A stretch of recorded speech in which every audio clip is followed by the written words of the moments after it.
read this in 1 minute. You'll get an idea of the subject, topic, and a rough idea of the level of difficulty from the language and the topic. Among the ocean's menagerie of bizarre creatures, sea dragons stand out. Relatives of seahorses and pipefish, sea dragons have long, narrow snouts. Okay, so this passage is about sea dragons. This is a biology, zoology related passage, science related passage. Should be easy to moderate, cannot be too difficult, because the language will have may have a lot of little bit of technical terms, but they will not be difficult. So you should read ahead. Now I'm assuming you're reading it because I'm going to give you the answers to the passage, but I'll quickly tell you the summary of the passage, which is what you should do when you read any passage in CAT. The first one says that sea dragons are bizarre. The sea is full of bizarre creatures, but sea dragon is probably the most bizarre. Why? Because, and he describes, they have long snouts, which they use like a straw. You know, a snout is an extended portion of the nose and mouth. And then he says they don't have scales like fish. They have a body armor and their backbone is twisted. So they look weird. So one person, he quotes a researcher and he says, Bill Cresco says, how did this fish turn out like this? How does it look like this? And then he says that researchers are fascinated by this question. How can you have an organism which looks like that? What has changed in the genes of this organism that it looks like this? Which is why they did a research or a study on sea dragons. The strange appearance is what made them look deeper into the sea dragon and its genetic makeup. They found that a particular growth factor gene called fibroblast growth factor genes seem to be missing in sea dragons, and these fibroblast growth factor genes are responsible for the growth of teeth, bones, and such things. Therefore, maybe it's strange appearances because it is missing the fibroblast development genes. Teeth are missing. Sea dragon doesn't have teeth. That's what they found out. They were surprised to see that sea dragons are missing several of these key developmental genes. How did I come up with red? Let me change the pen color to something else. Let me change it to blue. Okay. All right. Then they said that they didn't have these growth genes, but they had something else. They had repetitive section of codes called transposons.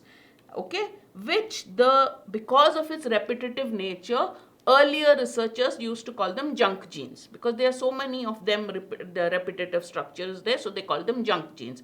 But recent research has shown, or the research we're talking about has shown, that transposons or jumping genes are actually capable of cutting and pasting themselves from one spot to another in the genetic code, preventing other genes from shaping an organism's traits. So this is the function of these so-called junk genes or transposons. But they're not very sure what these transposons actually do. They know that it prevents other genes from shaping an organism's traits, but they are still not sure if the jumping genes are also responsible for the absence of the growth factor genes. All right, so it might be because of its position, but they are not very sure, and they say we need further research to find out if indeed the transposons are responsible for the missing growth factor genes. The next part, he says that a sea dragon is an example of evolution gone wild. Okay, they look like crazy animals if you look at other things.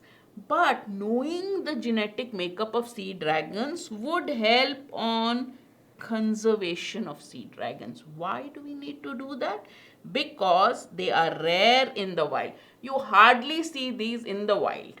They are very hard to keep in captivity, and it is almost impossible to breed them in captivity. These are the 3 points, he says. So they want to understand the genetic makeup so that they can conserve these strange exotic creatures.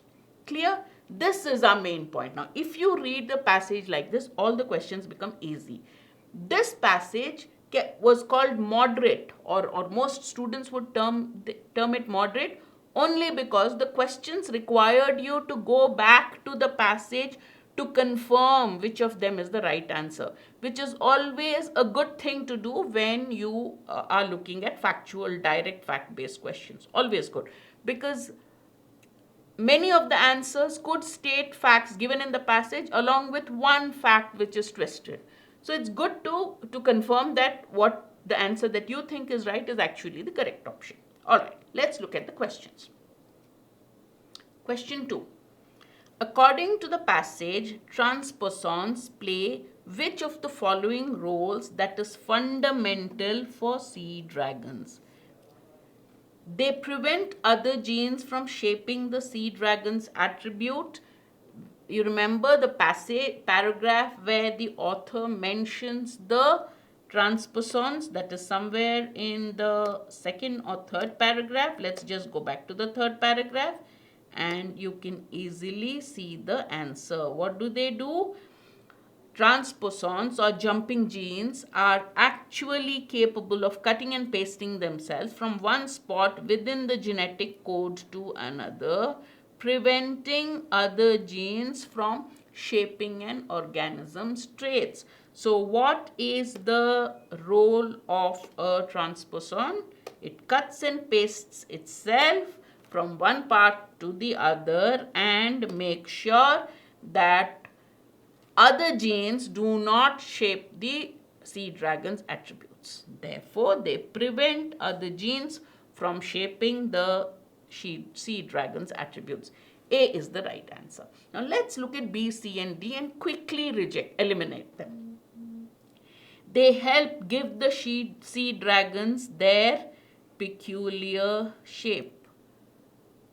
Has it been mentioned that the transposons are the ones that give the sea dragon their peculiar shape? They are capable of cutting and pasting each other from one gene to another. Yes, that is true. They are capable of doing that. But is that their role? Is that their role? No.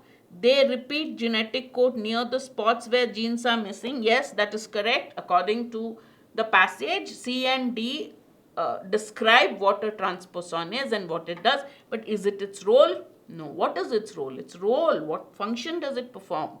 To prevent other genes from giving their attributes. Clear?